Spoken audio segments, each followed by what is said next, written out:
સુધી તપ કરતા છતાં મારા ઇન્દ્રસનને કઈ ન થતું.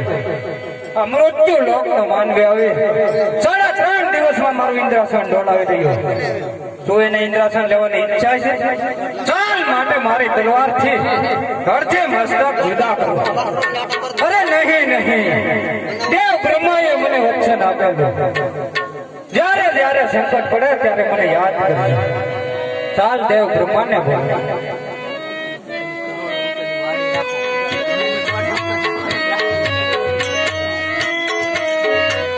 યાદ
સુધી તપ કરતા છતાં મારા ઇન્દ્રાસનને કઈ ન થતું. આ મૃત્યુ લોકનો માનવી આવી 3.5 દિવસમાં મારું ઇન્દ્રાસન પોપટના પાંજરાની માફક હાલક દોલક કરી રહ્યો. તું એને ઇન્દ્રાસન લેવાની ઈચ્છા છે? આપ મને રજા આપો તો મારી તલવારથી ધરતી મસ્તક જુદા કરો. અરે ઇન્દ્ર, આપ એમાં કઈ ન છે. આપથી મોટું કોણ? દેવ વિષ્ણુને બોલાવો. કે આજે બ્રહ્મા બોલાવે વિષ્ણુ આવજો રે. આજે બ્રહ્મા બોલાવે વિષ્ણુ આવજો રે. આવજો બ્રહ્માપુરી મોજા. બ્રહ્મા બોલાવે વિષ્ણુ આવજો રે.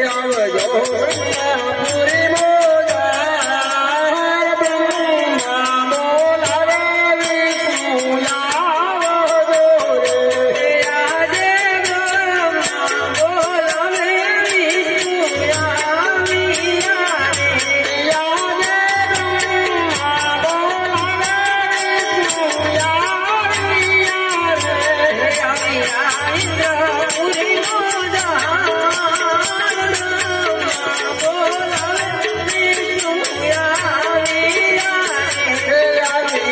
બ્રહ્માપુરી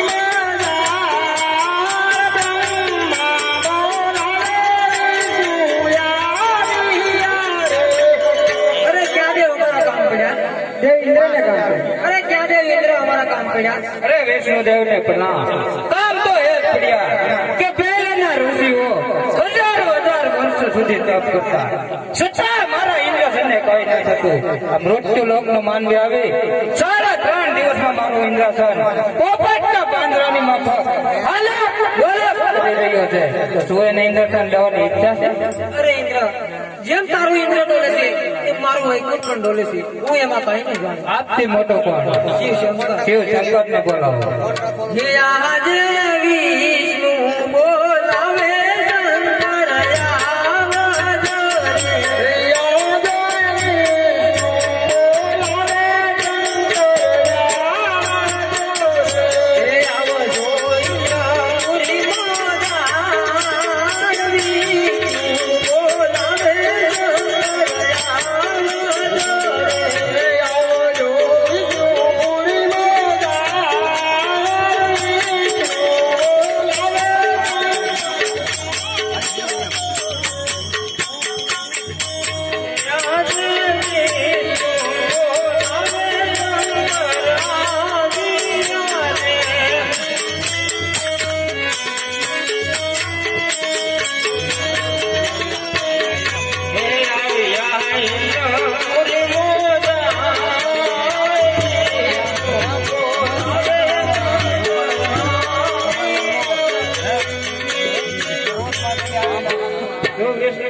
કામ પડ્યા અમારે ક્યાં કામ પડ્યા દેવ બ્રહ્માને કામ પડ્યા તું કર્મદેવ અમારા કામ પડ્યા અમારે ક્યાં કામ પડ્યા દેવ ઇન્દ્રને કામ પડ્યા તું ઇન્દ્રદેવ અમારા કામ પડ્યા અરે મહાદેવ ને ઇન્દ્રના પ્રણામ. અરે મહાદેવ કામ તો એક પડ્યા કે પહેલાના ઋષિ હજારો હજાર વર્ષ સુધી તપ કરતા છતાં મારા ઇન્દ્રજનને કાંઈ ન થતું. આ મૃત્યુ લોકનો માનવી આવી 3.5 દિવસમાં મારું ઇન્દ્રજન પોપટના પાંજરાની માફક આલક દલક કરી રહ્યો. જો એને ઇન્દ્રજન લેવાની ઈચ્છા છે આપ મને રજા આપો તો મારી તલવારથી ધડથી મસ્તક જુદા કરી દઉં. ના ના એ તો લાડલો ભક્ત છે અત્યારે માટી ખોટે શંકર પધાર્યા, શિવ શંકર પધાર્યા. એ કૈલાસવાસી શિવ શંકર પધાર્યા.